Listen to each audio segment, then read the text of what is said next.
Hello friends, welcome back റോപ്പീസ് kitchen and vlogs. അപ്പോൾ നമ്മൾ ഈ ചൂട് കാലത്ത് നോമ്പിൻ്റെ ക്ഷീണവും തളർച്ചയും ഒക്കെ മാറ്റാൻ ഈ ഒറ്റൊരു കഞ്ഞി കുടിച്ചാൽ മതി. നല്ലൊരു മസാലക്കഞ്ഞിയാണ്. അപ്പോൾ ഇത് കുടിച്ചാൽ തന്നെ ഒരു ദിവസം മൊത്തം നമുക്ക് എനർജറ്റിക്കായിട്ട് നിൽക്കാൻ പറ്റും. അപ്പോൾ ഇതിൻ്റെ റെസിപ്പിയിലേക്ക് നമുക്ക് നോക്കാം. ഞാൻ ഇവിടെ എടുത്ത 1 കിലോ പച്ചരിയാണ്. ഈ പച്ചരി നമുക്ക് മിക്സിയിലൊന്ന് ചെറുങ്ങനെ പൊടിച്ചെടുക്കാം. 1 കിലോ പച്ചരിക്ക് 1/2 കിലോ ചെറുപയർ പരിപ്പാണ് എടുക്കുന്നത്. പിന്നെ 1 കിലോ സവാള, 1 കിലോ തക്കാളി, 3 വെളുത്തുള്ളി, ഒരു വലിയ ഇഞ്ചി, 2 ചെറുനാരങ്ങ. ഇത് ഓപ്ഷനിലാണ്. മാഗി ക്യൂബ് ഇട്ട് കൊടുക്കാം. പിന്നെ 2 ടേബിൾ സ്പൂൺ ചെറിയ ജീരകം, വലിയ ജീരകവും 2 ടേബിൾ സ്പൂൺ, 3 ടേബിൾ സ്പൂൺ ഉലുവ, പിന്നെ 150 ഗ്രാം മല്ലി പുതിന ഇല, ഉലുവ ഇല, 250 ഗ്രാം പച്ചമുളക്, കറിവേപ്പില.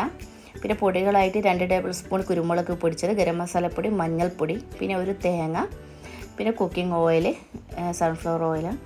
അപ്പോൾ ഈ പച്ചരി ആദ്യം തന്നെ നമുക്ക് പൊടിച്ചെടുക്കാം. ഒന്ന് മിക്സിയിലൊന്ന് പൊടിച്ചെടുത്ത പച്ചരിയാണിത്. പിന്നെ നമുക്ക് വേണ്ടത് എല്ലാം അരിഞ്ഞു വെക്കാം. തക്കാളിയും ഇതൊക്കെ അരിഞ്ഞു വെച്ചിട്ടുണ്ട്, ഇലകൾ അരിഞ്ഞു വെച്ചിട്ടുണ്ട്, ഇഞ്ചി വെളുത്തുള്ളിയൊക്കെ ചതച്ച് വെച്ചിട്ടുണ്ട്, പച്ചമുളകും ചതച്ച് വെച്ചിട്ടുണ്ട്. പിന്നെ നമ്മൾ ചെറുപയർ പരിപ്പും ഉലുവയും കൂടി ഒരുമിച്ച് കഴുകി വൃത്തിയാക്കിയിട്ട് ഒന്ന് കുതിർക്കാൻ അവിടെ വെച്ചിട്ടുണ്ട്. നമ്മൾ വിറകടുപ്പിലാണ് റെഡിയാക്കുന്നത്. അപ്പോൾ നമുക്കൊരു വലിയ പാത്രം വെക്കാം. നമ്മളൊരു 100-150 പേർക്ക് കഴിക്കാവുന്ന കഞ്ഞിയാണ് റെഡിയാക്കുന്നത്.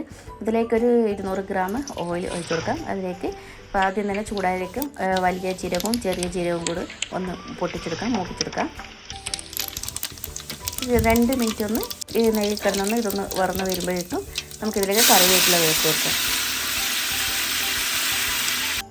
ശേഷം നമുക്ക് ഇഞ്ചി വെളുത്തുള്ളിയും കൂടി ചതച്ചത് കൂടി മിക്സ് ചെയ്ത് കൊടുക്കാം. ഒന്ന് ജസ്റ്റ് അതൊന്ന് പച്ചമണം ആ കുത്തലൊക്കെ ഒന്ന് മാറുന്ന വരെ ഒന്ന് വഴറ്റി കൊടുക്കാം.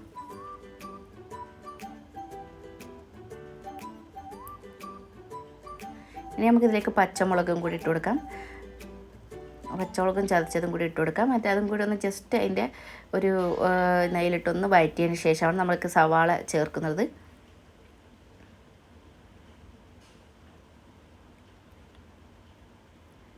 അപ്പോൾ അരിഞ്ഞു വെച്ച സവാളയും കൂടി ചേർത്തിട്ട് നല്ലോണം ഒന്ന് വഴറ്റിയെടുക്കാം. വേണമെങ്കിൽ നമുക്ക് ഈ സമയത്തും കൂടി വേണമെങ്കിൽ ഉപ്പ് കുറച്ച് ഇട്ട് കൊടുക്കാം. നമുക്ക് സവാളയൊക്കെ ഒന്ന് പെട്ടെന്ന് വഴന്ന് വരാൻ വേണ്ടിയിട്ട്. അല്ലെങ്കിൽ അവസാനം ചേർത്താലും മതി. അപ്പോൾ സവാള ഒന്ന് ജസ്റ്റ് ഒന്ന് സോഫ്റ്റായി വന്നിട്ടുണ്ട്. അതിലേക്ക് തന്നെ നമുക്ക് തക്കാളിയും കൂടി ചേർത്ത് കൊടുക്കാം. തക്കാളിയും കൂടി ചേർത്ത് ഒന്ന് മിക്സ് ചെയ്തതിന് ശേഷം ഒരു 2-3 മിനിറ്റ് ഒന്ന് അടച്ച് വെക്കാം. അപ്പോൾ തക്കാളി ഒന്ന് ജസ്റ്റ് ഒന്ന് കുക്കാകാൻ വേണ്ടിയിട്ട് നമുക്ക് അത് അടപ്പുകൊണ്ട് ഒന്ന് അടച്ച് വെക്കാം. അപ്പോൾ ഒരു 2 മിനിറ്റ് മതിയാവും.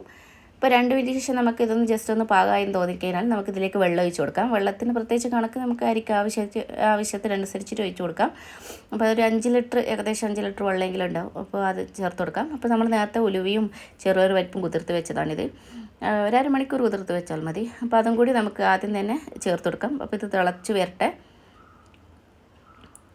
അപ്പോൾ നല്ല ഹൈ ഫ്ലെയിമിൽ തന്നെ നല്ല തീയുണ്ട്. അപ്പോൾ നല്ലോണം തിളച്ച് വരുന്നുണ്ട്. ഇതിലേക്ക് ഫസ്റ്റായിട്ട് വേവാനായിട്ട് ചെറുപയർ പരിപ്പും ഉലുവയാണ് ഇട്ട് കൊടുക്കുന്നത്. ഇത് ഏകദേശം 3/4 ഭാഗം വരെ ഒരു വെന്ത് കഴിഞ്ഞ ശേഷമാണ് നമ്മൾ അരി ചേർത്ത് കൊടുക്കുന്നത്. അപ്പോഴത്തേക്ക് നമ്മൾ നേരത്തെ പൊടിച്ചെടുത്ത പച്ചരിയിൽ നല്ല ചൂടുവെള്ളം ഒഴിച്ചിട്ട് ഒന്ന് ഇളക്കി വെച്ചിട്ടുണ്ട്. മിക്സാക്കിയിട്ട് കെട്ടാതിരിക്കാൻ വേണ്ടിയാണ് ഇങ്ങനെ ചെയ്യുന്നത്. നമുക്ക് ജസ്റ്റ് അങ്ങനെ ഇട്ട് കൊടുക്കാം. അപ്പോൾ ഇതാകുമ്പോൾ നമുക്ക് ഈ ഒരു പ്രശ്നങ്ങളൊന്നും ഉണ്ടാവില്ല.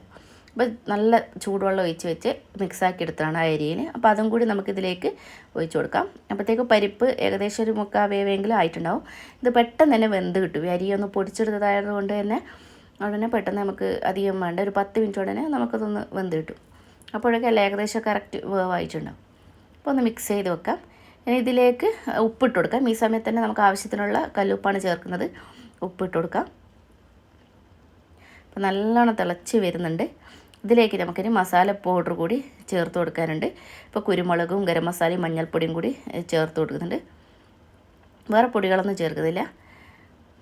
പിന്നെ നമുക്ക് മല്ലിയിലയും പുതിനയിലയും ഉലുവച്ചീര അതൊക്കെ ഒന്ന് കട്ട് ചെയ്തെടുത്താണ്. അതും കൂടി ഈ ടൈമിൽ തന്നെ ഇട്ട് കൊടുക്കാം. അരി വെന്തതിന് ശേഷമാണ് ഇതൊക്കെ ഇടുന്നത്. അപ്പോൾ എല്ലാം കൂടി നല്ലവണ്ണം തിളച്ചുകൊണ്ടേ ഇരിക്കണം. തീ നല്ല ഹൈ ഫ്ലെയിമിൽ തന്നെ ഉണ്ടായിരിക്കണം. ഈ സമയത്ത് തന്നെ നമുക്ക് മാഗി ക്യൂബ്സ് ഇട്ട് കൊടുക്കാം. പിന്നെ അതും കൂടി ആക്കിയതിന് ശേഷം നമുക്ക് തേങ്ങയാണ് ഇതിന് വേണ്ടത്. ഒരു തേങ്ങയാണ് ഈ കഞ്ഞിക്ക് എടുക്കുന്നത്. ഒരു തേങ്ങ ചെറുവിയത് നല്ലവണ്ണം അരച്ചെടുക്കാം. പേസ്റ്റ് രൂപത്തിൽ ഒന്ന് ചേർക്കണം. വെള്ളം മാത്രം ചേർത്തൊന്ന് അരച്ചെടുത്താൽ മതി. അത് നമുക്ക് ഇതിലേക്ക് എല്ലാം വെന്ത് കഴിഞ്ഞ ശേഷം ഇതിലേക്ക് ചേർത്ത് കൊടുക്കാം. അപ്പോൾ തേങ്ങ അരവ് ചേർത്തതിന് ശേഷം നല്ലവണ്ണം തിളക്കട്ടെ. നല്ലവണ്ണം തിളക്കുന്നവരെ നമുക്ക് വെയിറ്റ് ചെയ്യാം. ഒരു 10 മിനിറ്റ് നല്ലവണ്ണം തിളക്കുന്നുണ്ട്. അതിന് ശേഷം നമുക്ക് ഏറ്റവും അവസാനമായിട്ട് 2 ചെറുനാരങ്ങൻ്റെ ജ്യൂസ് കൂടി ചേർത്ത് കൊടുക്കാം. അപ്പോൾ അതിനെ കുരുവൊക്കെ കളഞ്ഞിട്ട് ലെമൺ ജ്യൂസ് ഇതിലേക്ക് ചേർത്ത് കൊടുക്കാം. അപ്പോൾ ഇതോടെ നമ്മളെ കഞ്ഞി നല്ല അടിപൊളിയായിട്ട് മസാലക്കഞ്ഞി ഇവിടെ റെഡി ആയിട്ടുണ്ട്. ഇനി നമുക്ക് അതിൻ്റെ തീൻ്റെ ഫ്ലെയിമൊക്കെ കടലൊക്കെ എടുത്തതിന് ശേഷം അടച്ച് വെച്ച് ഒരു 10 മിനിറ്റും കൂടി ഈ ചെറിയൊരു തീയിൽ അവിടെ വെക്കാം.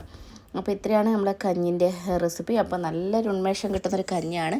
നമുക്ക് ദഹനവും കാര്യങ്ങളൊക്കെ വയറിലെ അസ്വസ്ഥതകളൊക്കെ മാറ്റും. അപ്പോൾ ഈ ഒരു കഞ്ഞി ഒറ്റൊരു കഞ്ഞി മതി നമുക്ക് നോമ്പിൻ്റെ ക്ഷീണവും തളർച്ചയൊക്കെ മാറ്റാൻ. അപ്പോൾ നമ്മളിത് പള്ളിയിലേക്കും കൂടി റെഡിയാക്കുന്നത് കൊണ്ടാണ് ഇത്രയധികം കഞ്ഞി റെഡിയാക്കിയിട്ടുള്ളത്. അപ്പോൾ അതിൽ നമുക്കിത് കൊണ്ടുപോയാണ് വേറൊരു പാത്രത്തിലേക്ക് മാറ്റിയിട്ടാണ് അങ്ങനെ കൊണ്ടുവന്നത്. അപ്പോൾ ഇതൊക്കെയാണ് നമ്മൾ മസാലക്കഞ്ഞിയുടെ വിശേഷങ്ങൾ, അതിൻ്റെ റെസിപ്പി കാര്യങ്ങൾ. അപ്പോൾ എന്തായാലും നിങ്ങളൊന്ന് ട്രൈ ചെയ്ത് നോക്കുക. ഓക്കെ, ഇൻഷാ അല്ലാഹ്. അപ്പോൾ അടുത്ത വീഡിയോ ആയിട്ട് വരാം. അതുവരേക്കും ബൈ ബൈ ഫ്രം റോപ്പീസ് kitchen and vlogs. Thank U.